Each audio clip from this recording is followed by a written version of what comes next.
also in fourth unit we have one topic, the function of criticism.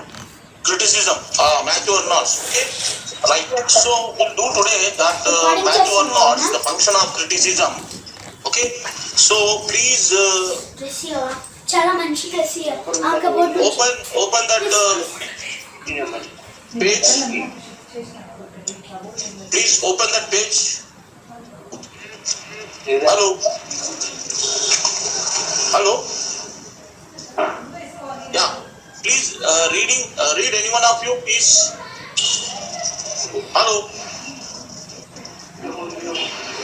Hello. Hello.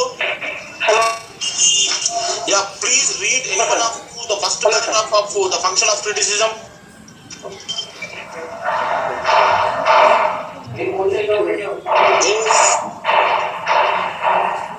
Hello. Hello. Yes, sir. It is Matthew Arnold, Essays in Criticism, page 279. Yeah, okay. Start reading that. Arnold was both a poet and critic of the Victorian age. His poetry is prominent by its own merit. His lasting claim to fame has been his outstanding contribution to modern literary and social criticism in English. He has been referred to as the first modern critic and also the critic's critic. He has strongly influenced a whole school of critics, including T.S. Eliot, F.R. Lewis, and Ellen Tate. Arnold was the founder of the sociological school of criticism. He brought scientific objectivity to critical evaluation through his touchstone method. He laid great stress on comparison and analysis as the two primary tools of objective criticism. He visualized the role of culture as a social corrective. He portrayed culture as spreading sweetness and light and defined the role of the critics as the purveyor of knowledge about the best that is known and thought in the world, and through this to create true and fresh ideas. Yeah. So here, all of you know that Arnold is a Victorian poet. And what is his definition of poetry? Can anyone please? Hello. You have seen Wordsworth, Keats, P.B. Shelley, Romantic Age, and poetry. Now we have the Victorian age and the poet, critic, Matthew Arnold. Can any one of you say what is the definition of poetry by Matthew Arnold? Can any one of you please? Hello? Hello? Hello? Hello? Hello? Yes, sir, you are audible. Yeah. Can any one of you tell what is the definition of poetry by Matthew Arnold? I told in last class what is poetry and what is the definition of poetry by Matthew Arnold. Can anyone of you please?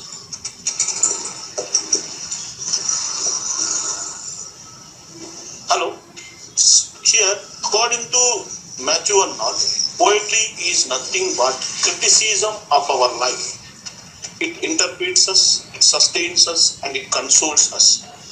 If you look at the romantic poets' definition of poetry, may be different from Victorian age poets. And here, he is not only a critic, he is a well-known Victorian poet.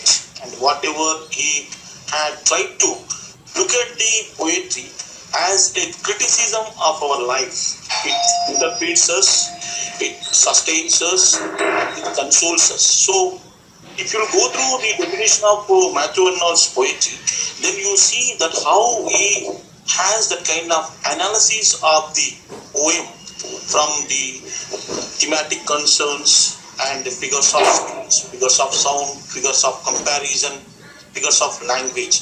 And whatever he had, explored that the essay in criticism is the analysis of the poetry.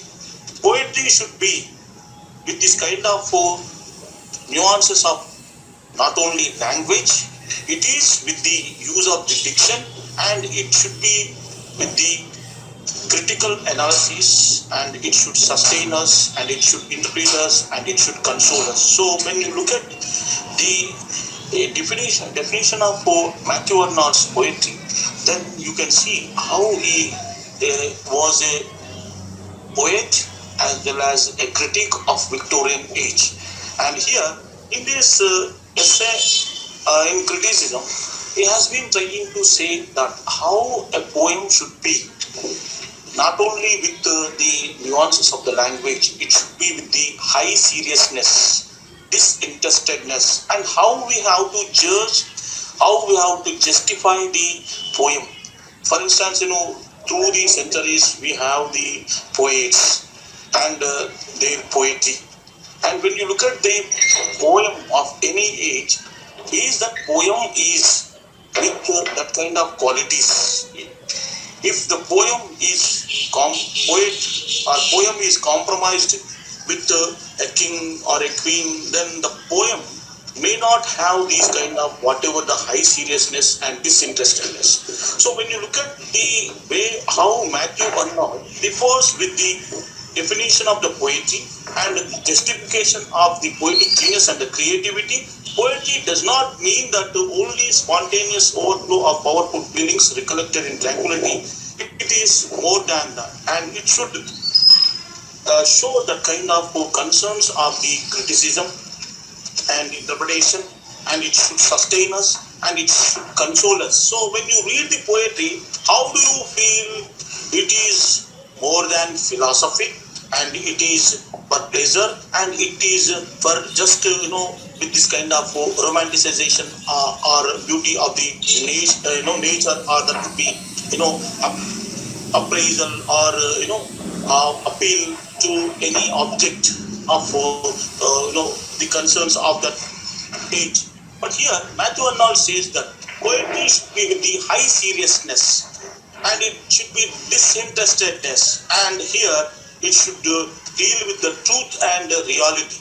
If you look at the definition of the poetry by Matthew Arnold, and how he had tried to establish that all these aspects of the poetic genius and the creativity with this all the aspects. So here when you look at all these aspects of essay in criticism, then you can understand how he has the kind of in-depth knowledge of the poetry, and not only as a poet, he was known as a popular Victorian poet and a Victorian critic of that contemporary age. So this is what you can understand how poetic genius and creativity is making sense of this essay in criticism.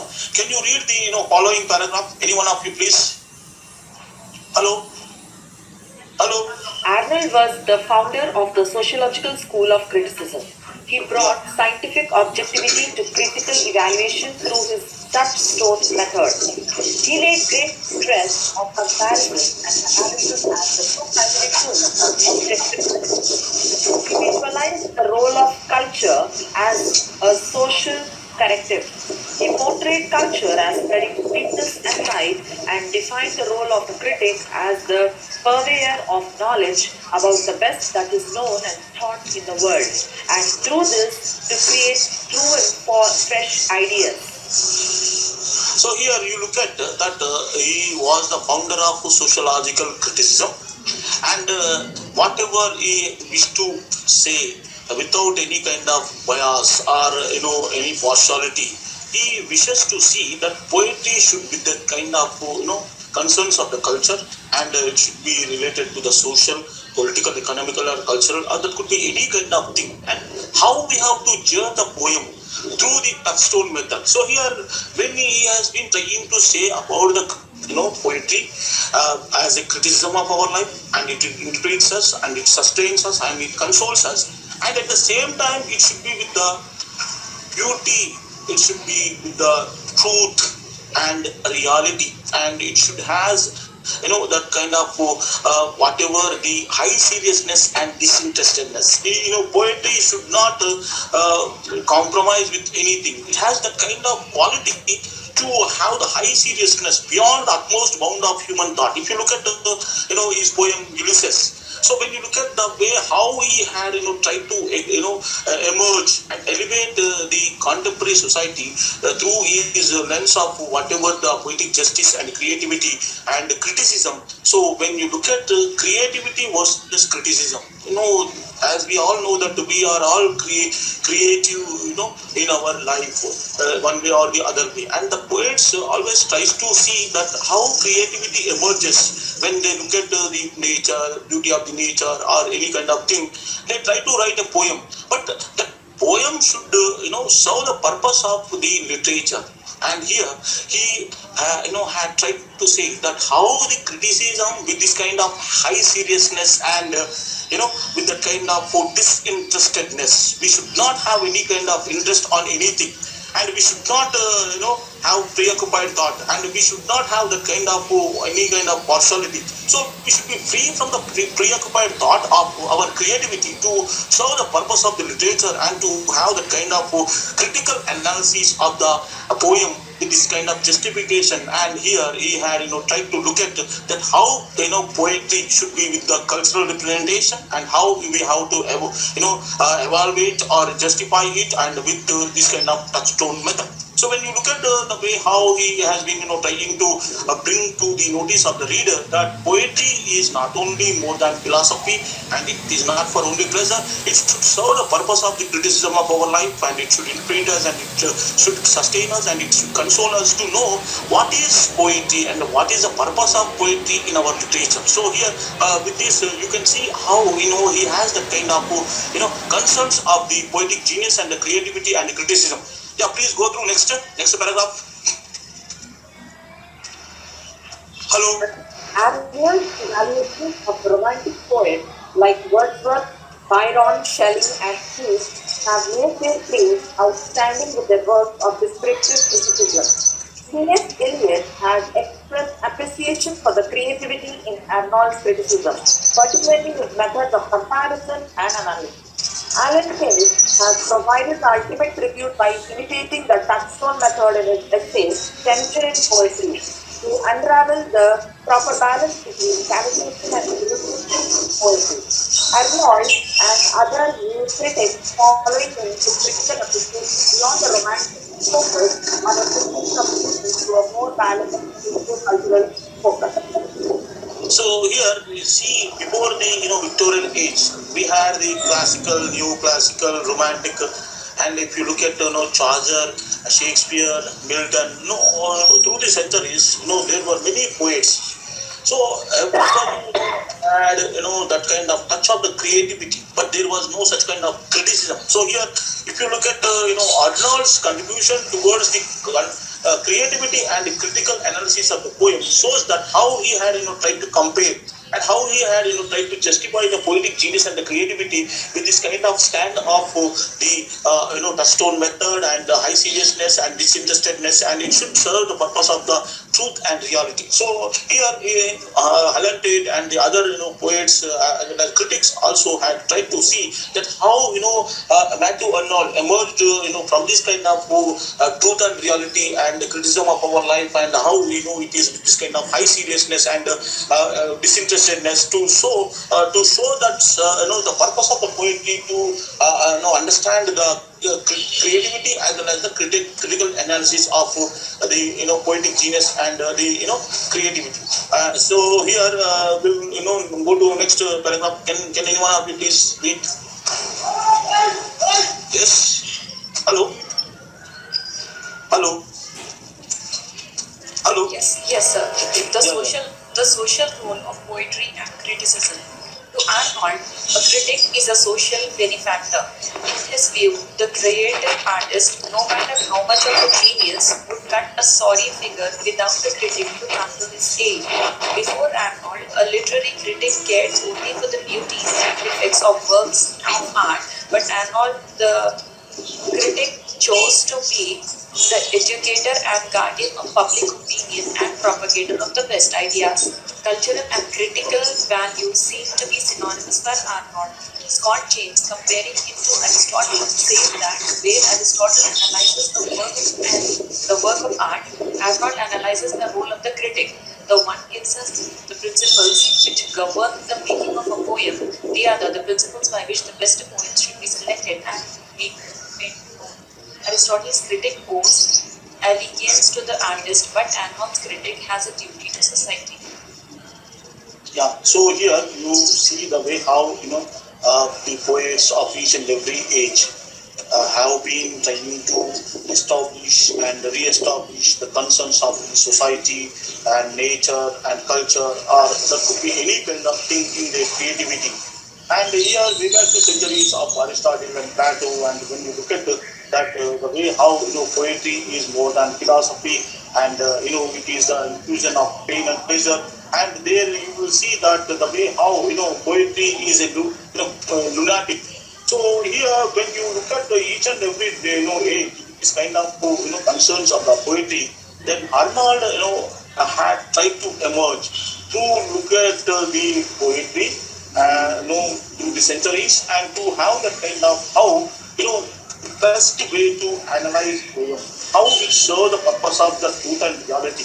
It does not mean that only romanticization or beauty of nature or kind of thing. So it should be with the kind of critical analysis into its existential reality. So here Arnold had tried to look at that how it differs with the whatever the concerns of the other poets of other ages of romantic or classical or neoclassical or any poet of the any century. They had their concerns, but here Arnold had looked at the poem should be this kind of social reality, and it should be the kind of truth, and it should be with the kind of disinterestedness, and whatever the high seriousness. Then only the poet will serve the purpose of the literature, and it should shows that the poem is with the uncompromised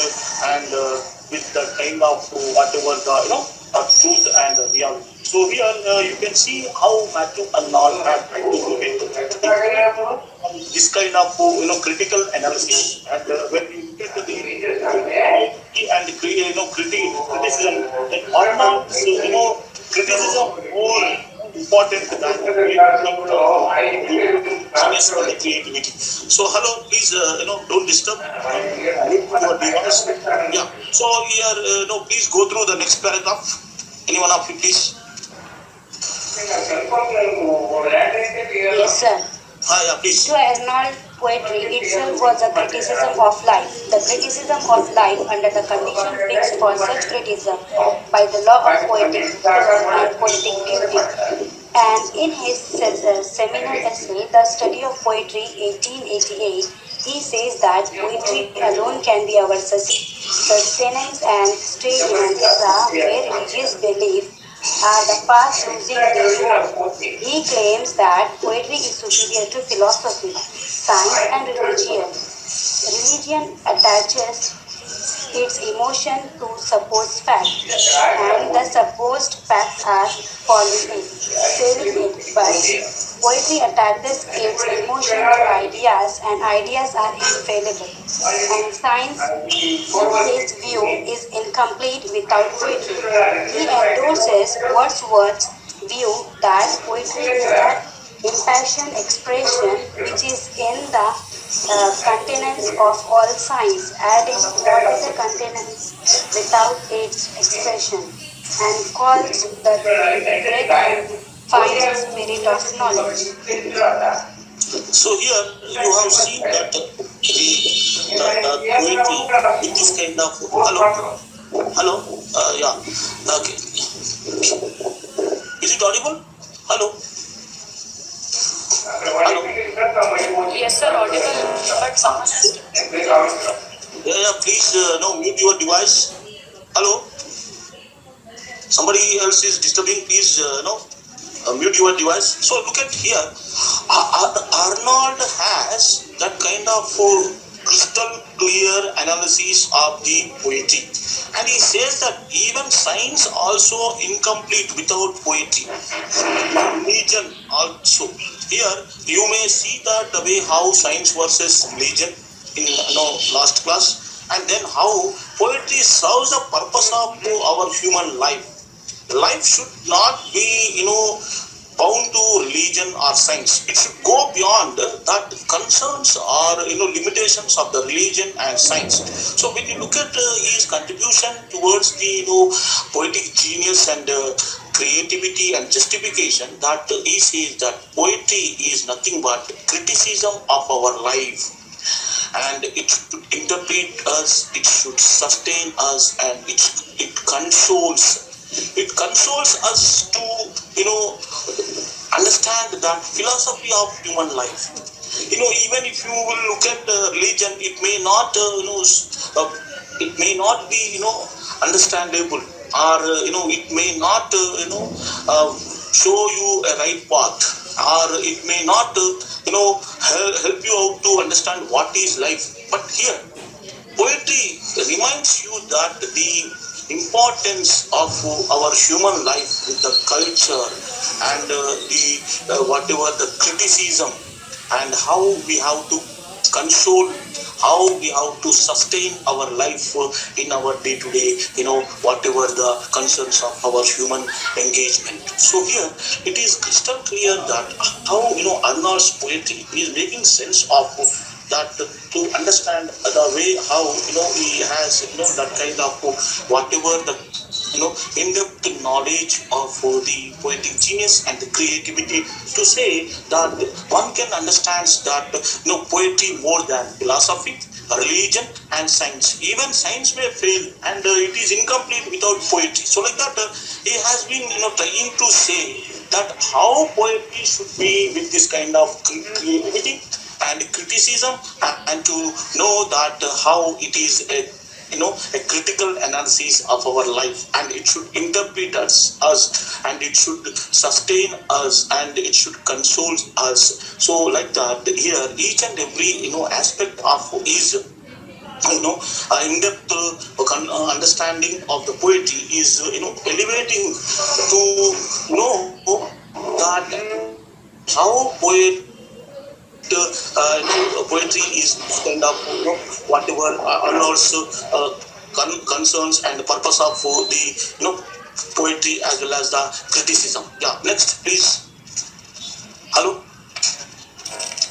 can anyone of you are you able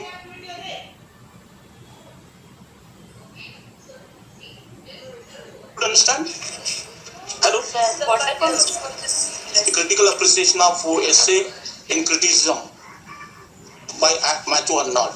Okay, so here what are the views of Matthew Arnold on essay on criticism, and what are the principles of essay on criticism? So like that the questions will be around this only. Let me finish the topic. No, not yet completed the topic. Hello, can you hear me? Yes, sir. Yeah. So far, I mentioned a couple of things. You just let me know. You asked a question. A couple of points I mentioned crystal clearly. That what is the definition of Arnold's poetry? Yes. Arnold, according to Arnold, poetry is nothing but criticism of our life. Yeah. Yes. What else? Only one point. And it is something more than philosophy, and it is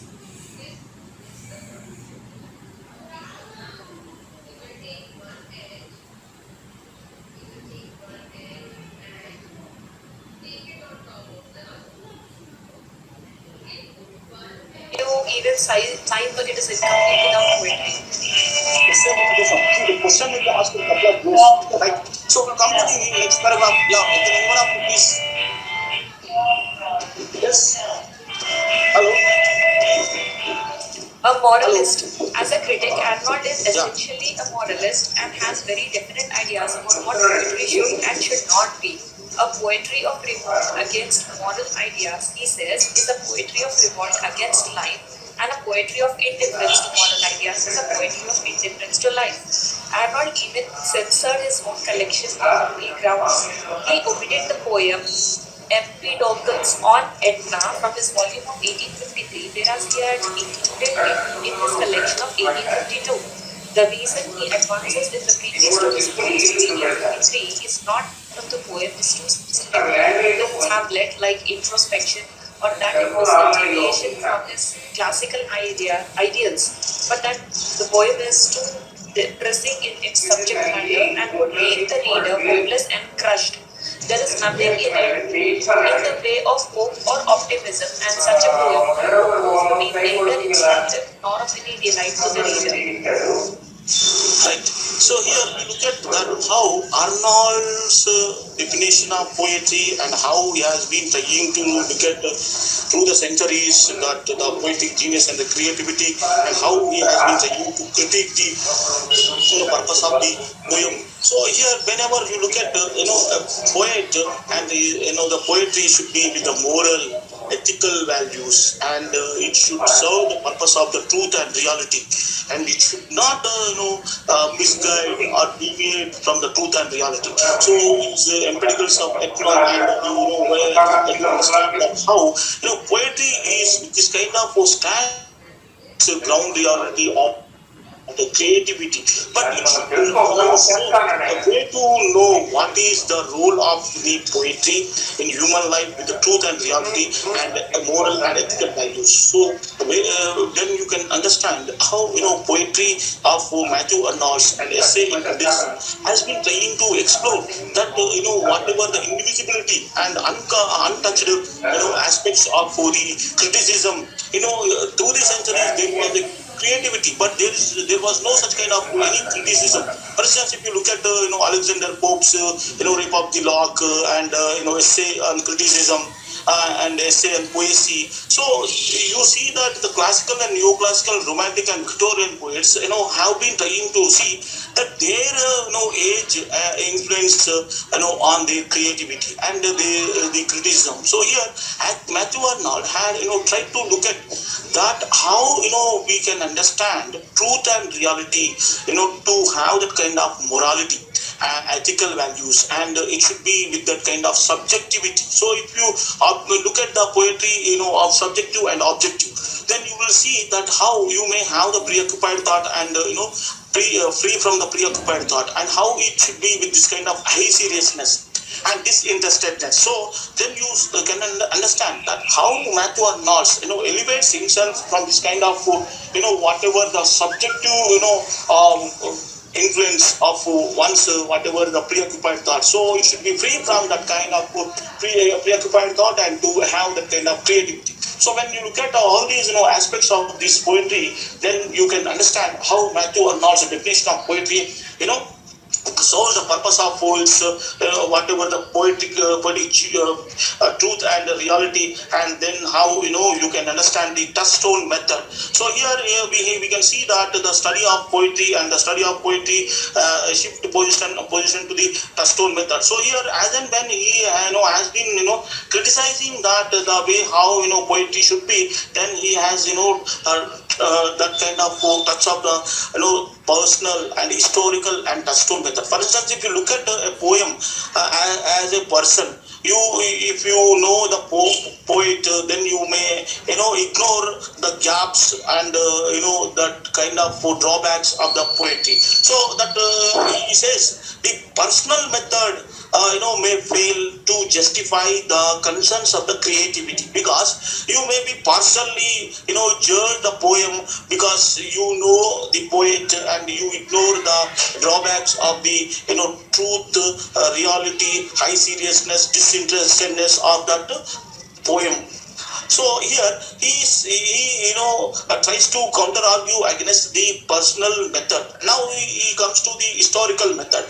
What is that historical method? See, way back to centuries, any poet like Homer or Virgil, if you look at their poetry and the present age poetry. And if you compare them, then sometimes the present age poetry may be more than critic, more than creative in terms of the comparison of the Homer and Virgil and maybe at 2 centuries. And then historical whatever the method is also fails.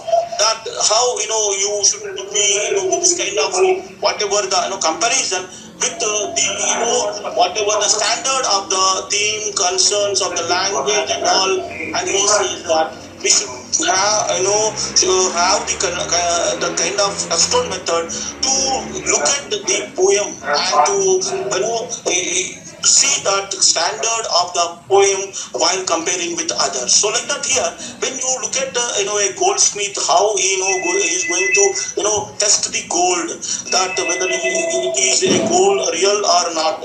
So like that here, a poem should be with this kind of touchstone method to know the reality, standard, high seriousness, disinterestedness, whatnot. Everything. So look at here. He has been through the whatever the methods of his understanding, and then he says that this touchstone method will analyze and will judge the poem to understand how through the centuries we may have the personal and historical, but now if you look at the touchstone method, then you can understand how he has that kind of touch of the reality, truth, moral, ethical, and purposeful, as well as historical, as well as it's high interestedness, high seriousness and disinterestedness of his poetic genius and the creativity. So when you look at the touchstone method, is that the critic should set up a comparison of the work under consideration with passages taken from works of great masters of poetry in order to judge a poet's work properly. So here you look at that how this touchstone method, like a goldsmith, it will find out the reality of the object. So like that you can see the comparison of the popular poets and the passages with this kind of with the present age poetry, and then you will find out how this touchstone method will give the analysis to know that how it is with this kind of high seriousness, disinterestedness, as well as its purpose of truth and reality, and uncompromised whatever the concerns of the creativity, to understand that how it is making sense of that poem with this kind of standard. So like that here, when you look at the poetry and then the justification, and then you can see that Matthew Arnold's essay in criticism is making sense of that how we have to understand the function of criticism in this study of poetry to have that kind of reality and truth. So with this you can see that Matthew Arnold's contribution of this poetic genius and the creativity with the criticism shows crystal clearly that to understand that a poem should not be with this kind of partial justification, and it should be free from that kind of preoccupied thought with that kind of high seriousness, disinterestedness, truth and reality, and it should serve the purpose of that moral, ethical values. So here you can see that the way how essay on criticism is making sense of its ground reality. Yes, with this I wish to conclude this topic, and we'll come to the other whatever the topic for the another unit. Okay. Hello. Yeah. Hello. So maybe request Mr. Rao to mute his phone, his mic, sir. Hello, you actually have sir. the access, sir. Sir, you actually have the access to mute his mic, sir. Okay. I'll check. See, madam, I'll check with. Hello, Ramarao, sir. Hello, Ramarao, sir. Hello, can you hear me, Ramarao, sir? I am sorry, but there is no video. There is some problem in the phone. I am not able to what you do? see you, but audio is working with a low sound. I am following. Sir, see, please. No. See, you following, but you have to mute your device, please. Okay? It gets disturbed to others. Please. Okay. Right. Now we'll come to another topic of fifth unit. Do you have test of the verbal list? Hello. Hello? Yes, sir. Yes. Thomas, what is test of the verbal list? Yes, sir. Test of the Yeah. Yeah. Thomas, what is? Hello. yes, sir. We Can you hear me? have Yes, given sir, we have. lesson number 27, Yeah. Please open the page. Please go to the page. 326. Page number, please. 326. 326. Yes, please. Yeah. So please look at that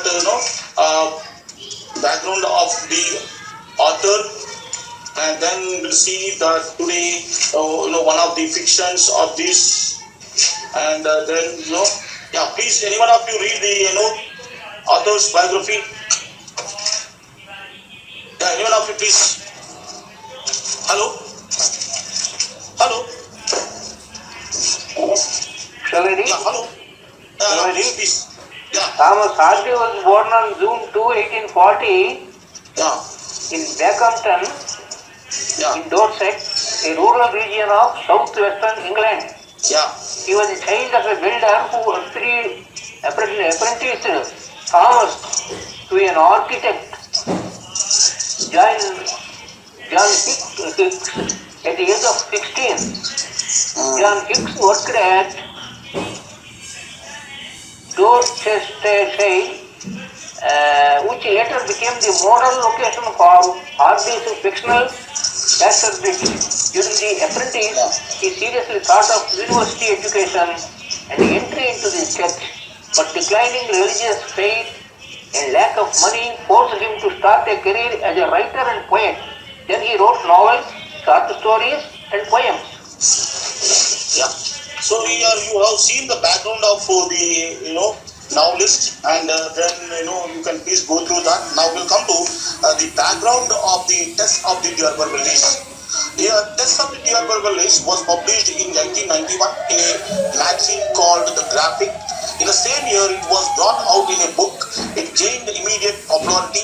So here, the money Hardy made from the sale of this one novel assured him of a trouble-free financial future. So here we look at that Thomas Hardy's popularity because of his creativity. When he was in financial crisis, and after publication of this, he had lot of money, and he made himself with the kind of trouble-free financial future. So with this, you can see that how his novels are with this kind of standard of the contemporary age. The novel is definitely subtitled, a pure woman faithfully presented. So here, test of the verbal is subtitle is a pure woman faithfully presented. So when you look at that, the novel with this kind of subtitle of a pure woman faithfully presented, this and other aspects of the novel gave rise to extensive controversy. So here, look at that, the novel name Test of the Verbalist, and the subtitle is A Pure Woman with faithfully presented. So it is more controversial when you look at this, the way how his deep sense of moral sympathy for England's lower classes, particularly for rural women. So here you look at the this fiction with this kind of background that of England, and how he is more sympathetic towards the lower classes, and particularly for rural women. He became famous for his compassionate, often controversial portrayal of young women victimized by the self-righteous severity of English social morality. So when you look at how Hardy had the touch of the contemporary society, towards the lower classes and the women and their plight for that whatever their lifestyle, as well as how we had tried to portray a portrayal of young women who were victimized by the self-righteous severity of English social morality. So when you look at perhaps his most famous depiction of a such young woman rejecting the conventional heroine of Victorian fiction is found in this novel. So when you look at here the background of the novel, that novel depicts the rapacious use of a woman's body, a tale that his readers could not accept. So here, as a reader, what kind of concern or argument or counter argument in against to this title, Test of the D.R. Novelist, as well as a subtitle with a pure woman faithfully presented. So here the writer had that kind of close attachment with the contemporary society of that Victorian age in England, and how he wishes to portray as it is and the victimized woman of that contemporary society. So here you can see that the way the comparatively the frank treatment of sexual hypocrisy of English society at a time when the country prided itself on its inflexible morality provoked widespread public scandal. So when you look at that the way how the development of the England, but it has the other side dark whatever the concerns of the treatment of women, and here the lower classes exploitation, and then the novelist had tried to look at the way how that society is making sense of its whatever the ground reality. So here you can see that the way how the protagonist is from this kind of whatever the background of that lower class, as well as the family of that. This family in Test of the Novelist illustrates the difficult social change innocent rural folk had to take during this period. Here, Test as parents, the Derberville fields lost themselves in the fantasy of belonging to an ancient and aristocratic family. The Derberville's, Hardy's novel strongly suggests that such a family is not only meaningless but also totally undesirable. The novelist attempts to bring to the readers notice the fact that the self and the world are fragmented or under attack. So here, when you look at his whatever the portrayal of the woman, that how you can understand the self versus society, self versus family, and here the subjects were shocking to conservative and status conscious British readers, and that was the reason Test of the Novelist had a stormy reception. Here you look at how this setting of the novel, and how he had tried to portray the characters from this kind of background, how the characters failed in their life and the miserably, and that kind of whatever the lower classes of their concerns and the reality. So here the setting itself offers a multitude of conflicting impressions, from fertile stretches to barren tracts, and this is also the way the tale of the protagonist changing fortunes progress. Hardy consciously destroys the common literary conventions of romantic poetry. So here you look at that the way how he breaks that romantic poetry conventional practices and form of that contemporary age. So when you look at how the novel is with this kind of whatever the background, and when you look at the end of the novel, Stonehenge is a place of tragic end.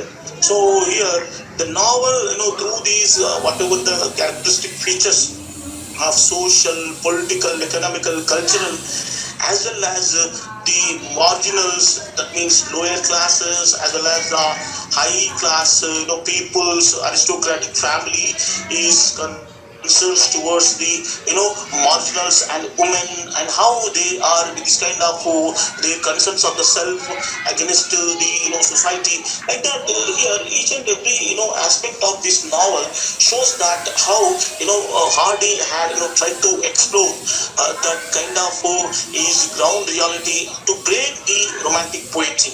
Can you hear me? Hello, can you hear me? Hello. So here, plot of the novel. The story begins with the narration of how one day Parson Tringham unwisely tells John Derbyfield, a poor peddler, that he is a descendant of an ancient Norman noble family. The D'Urbervilles, John is stunned to learn this. Meanwhile, Tess, his eldest daughter, joins the other village girls in the May Day dance, where she briefly exchanges glances with a young man. So here the story is with this kind of background and how it was began, and then here he introduces the characters and the girl who is in that kind of May Day dance, and encounters, exchanges briefly glances with a young man. Here you can see that kind of Tess introduction with this kind of May Day dance, and then a young man.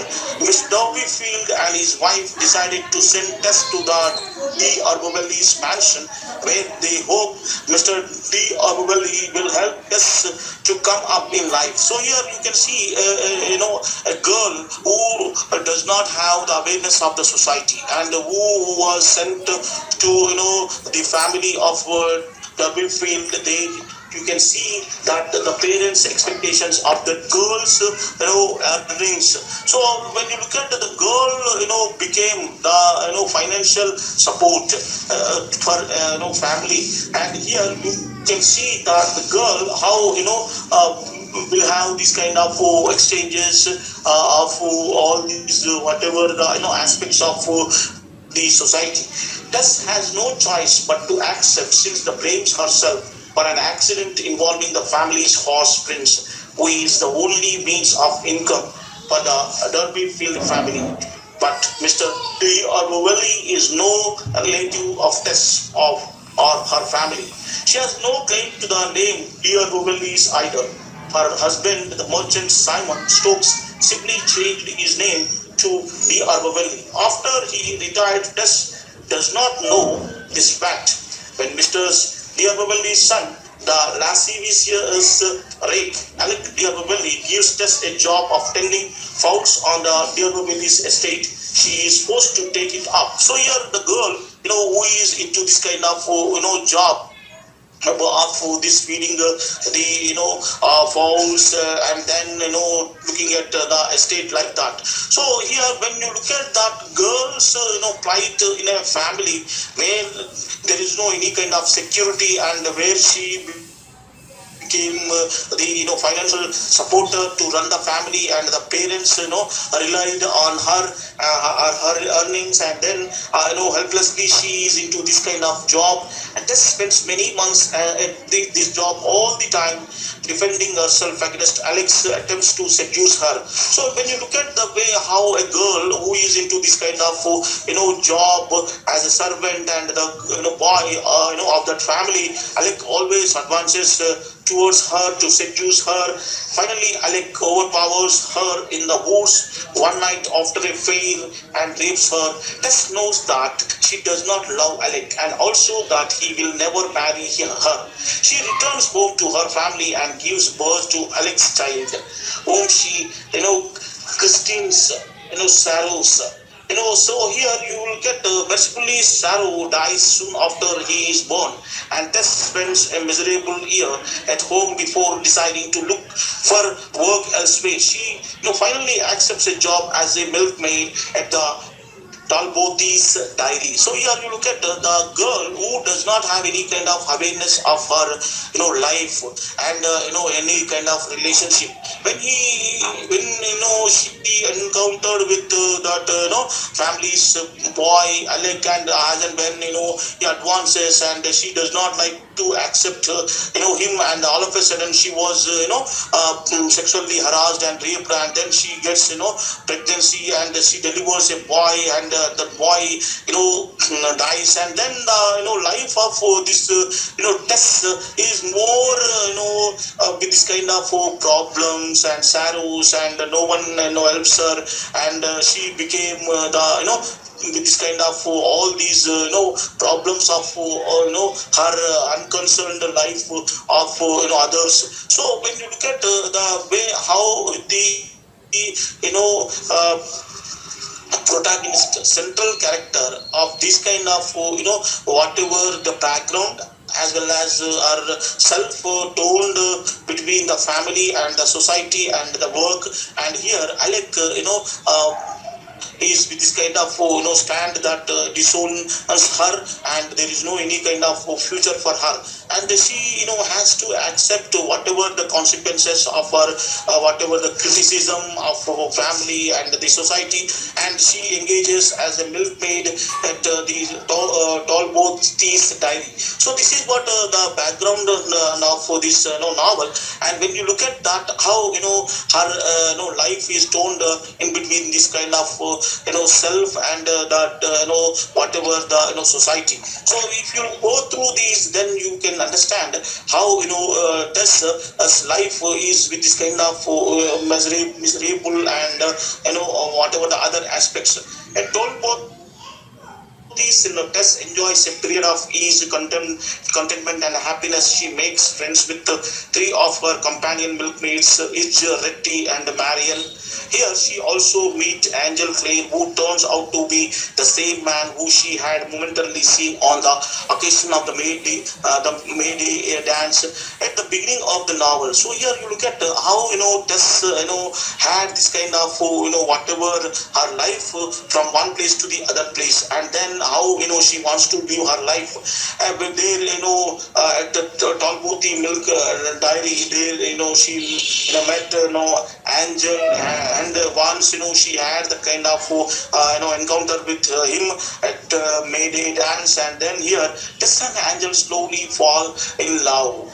They grow closer throughout the time Tess spends at Talbot's. He shows his eagerness to marry her, and eventually she accepts his proposal.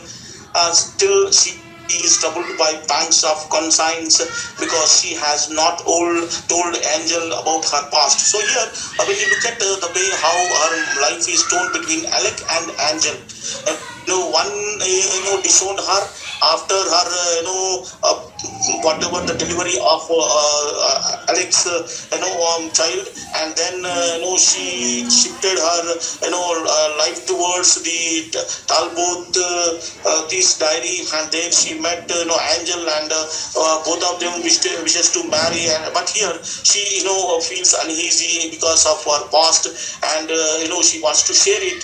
Then you will see the way how she feels that she should tell him, but is unable to verbally articulate her terrifying experience. So she writes him a letter confessing everything.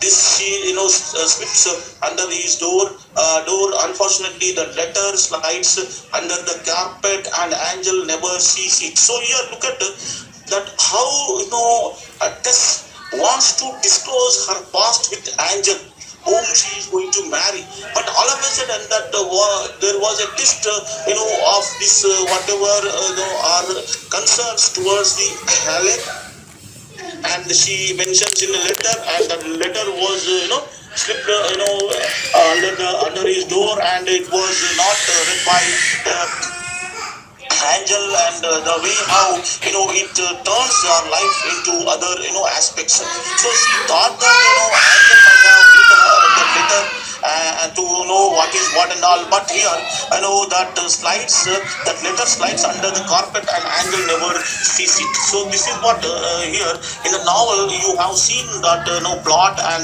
subplot will become more interesting to know that the whatever the topsy-turvy ups and downs of Tess' life, and how Hardy had tried to portray all these that whatever the women of this lower class as well as exploitation against her. Here you can understand how Angel as well as Tess life with this kind of ups and downs. After their wedding, Angel and Tess both make a clean breast of their past. Indiscretions. Angel confesses to Tess that he had an affair with an older woman in London. Tess forgives her Angel. In her turn, Tess owns up to Angel her experience with Alec. Angel, can neither accept her, confidences nor forgive Tess. He leaves immediately after giving her some money. He boards a ship bound for Brazil, where he thinks he might establish a farm. He tells Tess he will try to reconcile himself to her past. He also wants her not to try to follow him to Brazil until he comes to take her. So here, Alex's life is with this kind of whatever the familial concerns of as well as the parents, and then Alec and Angel, and whenever she gets married with Angel, and he knows everything, and she also discloses of his past affair and all, and then both of them had that kind of good relationship, and whenever he leaves, he wants her not to follow him, and then here until unless he comes to meet her. So like that, Tess lives a life of endless struggles. So when you look at a woman with this kind of familial relationships, and the parents disown her, and the way how how she left herself into this kind of endless struggles, she has great difficulty in finding work. So when you look at all these aspects of Tess' life, then you can understand Tess life is with this kind of all the endless struggles. So that you can understand how Hardy had portrayed all these aspects of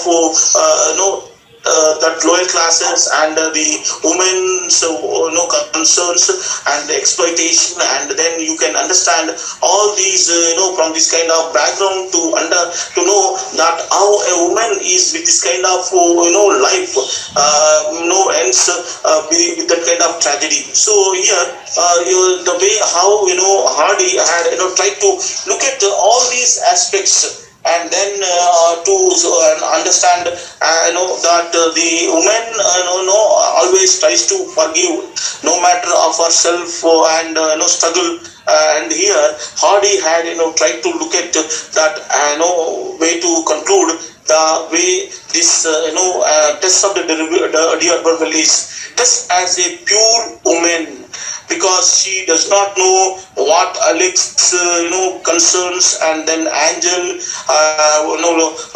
was concerned, and then her life with endless struggles. All these are all into this. Here Hardy's narrative technique is enriched by the use of powerful themes in the novel.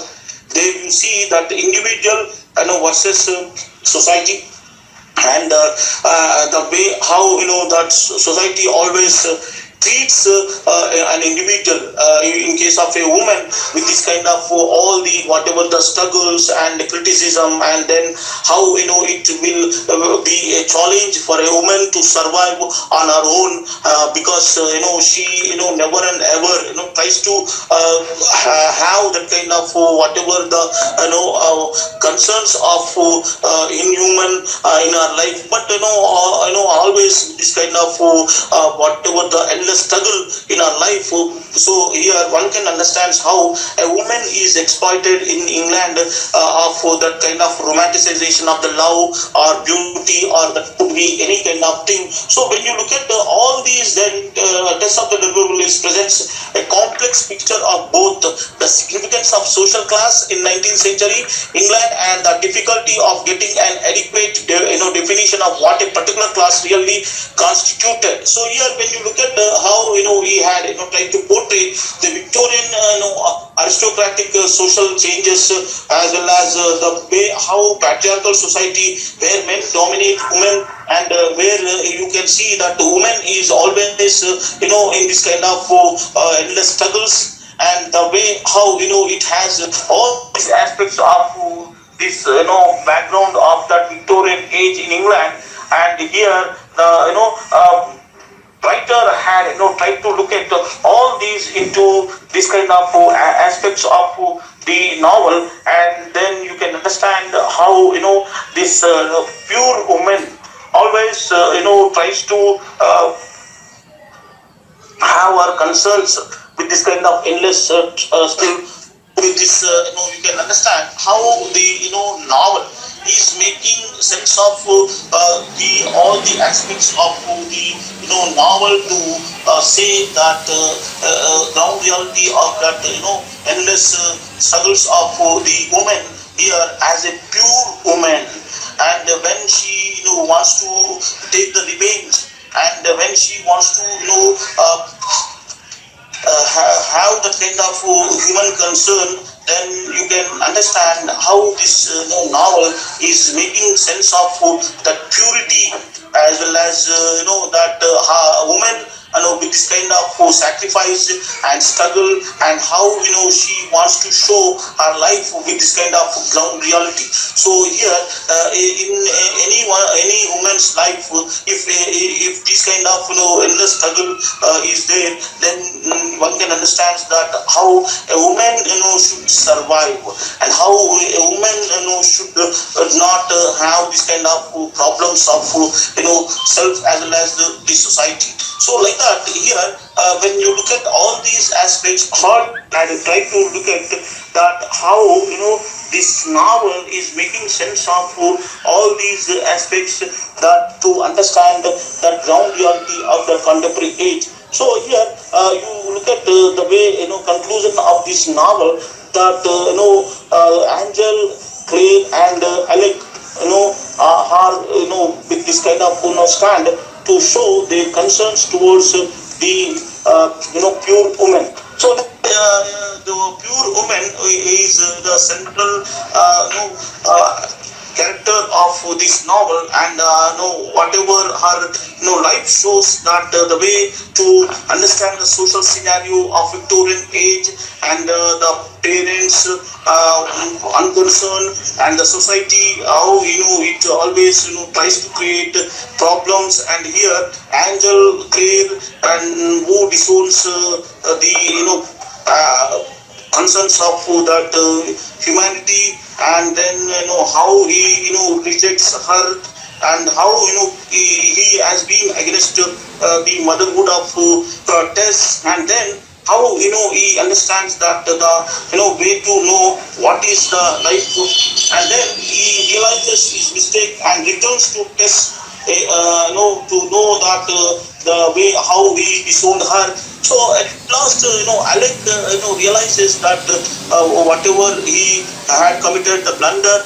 And then when you look at Alec, Darbarwallis, who has this kind of whatever the realization, the way to understand how our structure of materialistic patriarchal society, and Hardy uses him to show to what degradation civilized human beings can stoop to without being punished for it. That he is killed by Tess seems to be justice of the most primitive kind. So here when you look at the Tess, a pure woman kills Alec, then you can see that the revenge in a pure revenge as a team in a pure woman's life. So here you can understand that a girl who does not have any kind of awareness of the self and the society, and who killed a man who had this kind of whatever the inhuman concerns against her. So this is the way to understand all these aspects of the Darbarwallis, that it reproduces two challenges to realism on every front, diverse between experience and value. The novel asserts that a reader with shocking material that it does not soften. It is probably the only novel in English language that allows a heroine to be raped, abandoned, thrown into poverty, arrested for murder, and hung. So here in this novel you can see that how a pure woman became a murderer, and hung, and you see that how she is as the victim of that England society. Whenever she takes revenge on that kind of inhuman concerns of a man, and the way who is a person without any kind of humanity. So when you look at the way how realized, but here she took the revenge, and here the novelist shows that how the society of that Victorian age in England quite against the pure woman here, Tess, because she took revenge on man. And it shows that the society versus a woman, and a woman with this kind of whatever the revenge to have the justice, and to show that one should not face with this kind of endless struggles by men. So when you look at the way how disownment of Alec Angel, and then how she turned her revenge against Alec to murder, and to have that kind of hanging. And then you can understand Hardy had tried to criticize that the society which is against the woman, which is against the liberty of the woman, and which is against the equality of the woman. So here one can understand that how Tess is also a symbol of the changing social scenario of Victorian England, because here you can see how life with this kind of all the aspects of the moral, ethical, and the self with that kind of purity, but her purity became impure because of the men. So here, men versus women, self versus society, and pure versus impure. So like that, when you look at all these aspects, that Thomas Hardy's close attachment with the social scenario of the Victorian age shows that how this novel is with this kind of stand, that to show how a woman is subjugated, exploited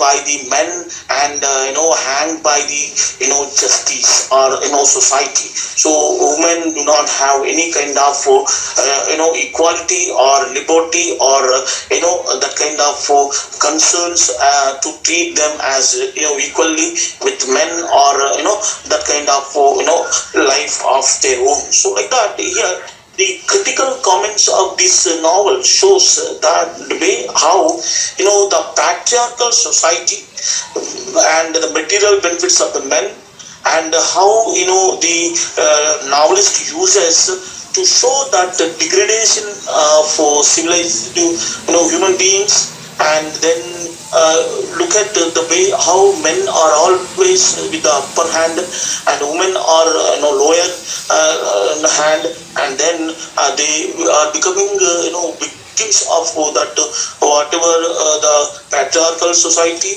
from the family to society, or their familial relationships with men. So like that, here the way how it was exposed with this kind of lower class and victimhood of women from this kind of background, to know that the Victorian age is not exceptional from this kind of whatever the unequal practices of the whatever the concerns of the gender and the other aspects. So when you go through the material, whichever you have, then you can see all the characteristic features as well as the thematic concerns, and then you can understand how Thomas Hardy had tried to portray that kind of whatever the ground reality of that contemporary society into this kind of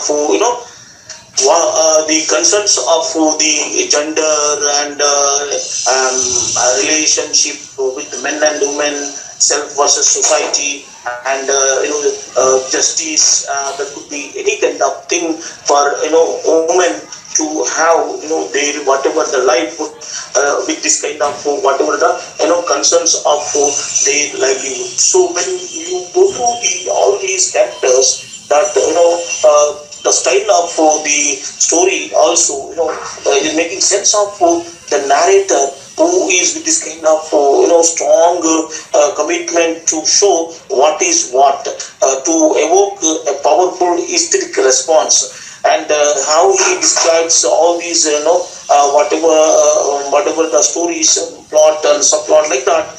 When you look at the way how it draws our emotional attachment towards that victim and exploitation, and then the narrator makes a demand that the reader should grasp reality as objective, varied, changing, and filtered by numerous contradictory subjective impressions. So here the significant narration of the novel shows that you should have that kind of subjective impressions. You should feel that the novel draws you into all the social and changing aspects of the contemporary society. Here you can see that as a reader, to grasp the reality of the self and the woman and the class, versus these kind of whatever the practices, and then you can understand how you are emotionally, mentally, physically, will have the grasping nature of the thematic and characteristic features of this pure woman as a test, without any kind of second thought. But at last she became that kind of murderer, and to take the revenge, and she was hung by the society. And there you see that to understand how a woman with this kind of purity and how she became as a murderer. So the life of Tess is torn between this kind of self versus society, and that kind of whatever the reality of the society of the Victorian age. So here Thomas Hardy had tried to establish that kind of subjective impressions among the readers, to have the kind of emotional mental and physical aspects towards the protagonist, that it may happen to anyone else, and it should be in the ground reality, to know that how a pure woman who is who is subjugated, who is exploited, who is the subject of this kind of injustice by men. So here the novelist had tried to look at that Tess as life with this kind of purity, and how that purity by the society became impure and revengeful, and then the exploitations of that contemporary society should be portrayed from the ground reality. So with this you can see that Tess of the Gerber-Bellies, from this kind of background of that contemporary age, and it appeals universally to make this novel such a great piece of literature. Yes. So here so here we have the couple of characters into this novel, that Tess is the central, Alec, Angel, as well as some of the minor characters, but they may not be more interesting. But here you can see that a woman with this kind of stand of revenge, when she wants to take the revenge on men, that woman never and ever compromises with anything. So this is the way to know that Thomas Hardy had tried to expose highlight that kind of purity of a woman with this kind of stand that to punish the accused. Okay, so you can please go through these, then you can understand how this test of the D'Urberville is with this kind of ground reality to grasp that kind of subjective impressions. Maybe in a contemporary society we might have seen in newspapers, print and electronic media, and then in contemporary society, that how women are subjects of exploitation, maybe physically, psychologically, or maybe in terms of any other thing. But if they want to become this kind of murderers, definitely nobody can stop them.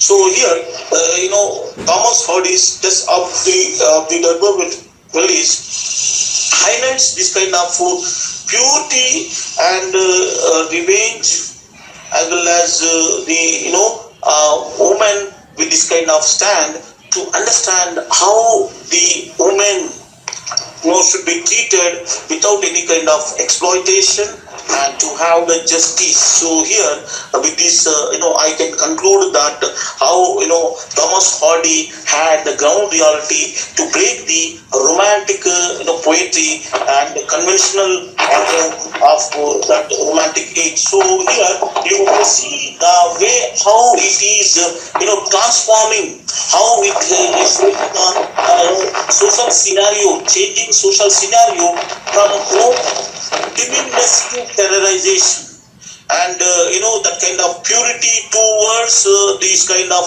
murder, and that how women were made to show their power and the way they want justice, to have that kind of equality, or that kind of anything which they want. So here Hardy had tried to portray that ground reality of each and every aspect of the Victorian age, as well as that the England is not only with this kind of the standards of the development, it has that kind of darkness to look at the lower classes and victims of that exploitation, and in case of the women, and the way how they will take that kind of revenge.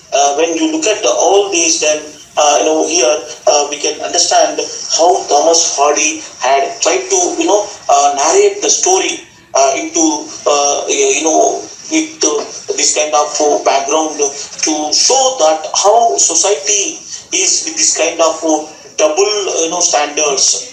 One side it shows that there are the welfare, and the other side is insecurity against the women, and the way how it is with this kind of inequalities between the men and the women. So with this, I wish to stop this, and then we'll see in next class that to complete whatever the rest of the other topics of other units. Hello. Yes, sir. Please go through that whatever you have the material, and then we'll see tomorrow the whatever the other topics of the other units. Okay. Yes, sir. Thank you. So here one the question may be sketch the character of pure woman. Here test and the how the treatment of women in Victorian age of that England of the 19th century, and then here the attempt critical appreciation of test of the D'Urberville as a pure woman. Like these questions may be asked, and that how the novel is the representation of revenge in terms of that kind of challenges, changing scenarios of that contemporary age. So like that here the woman is not of that age will remain as it is. The woman of that age will have this kind of revenge against the challenges of the patriarchal society. Can you understand this? Hello. Yes, sir. Yes. Please go through that. How it is making sense of all these ground realities. So thank you, one and all. Okay, sir. Thank you. Thank you, sir. Thank you. Happy Diwali, sir. First,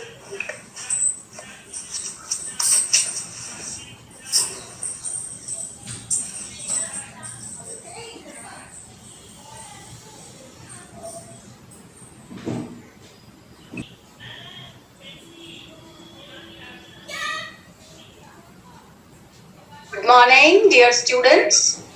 This is Sharada, your teacher. Are you all there? Yes, ma'am. Good morning. Yeah, Good morning, ma'am. Good morning, everyone. Good morning. Morning, madam. Good morning. Please wait for 5 more minutes. At 11:20 we shall start because your class, the previous class had ended only 2 minutes ago. So I thought I should give you a break of 5 minutes. So you can have your cup of tea or maybe take a break, have some water and rejoin at 11:20. Okay, madam. Okay, thank you.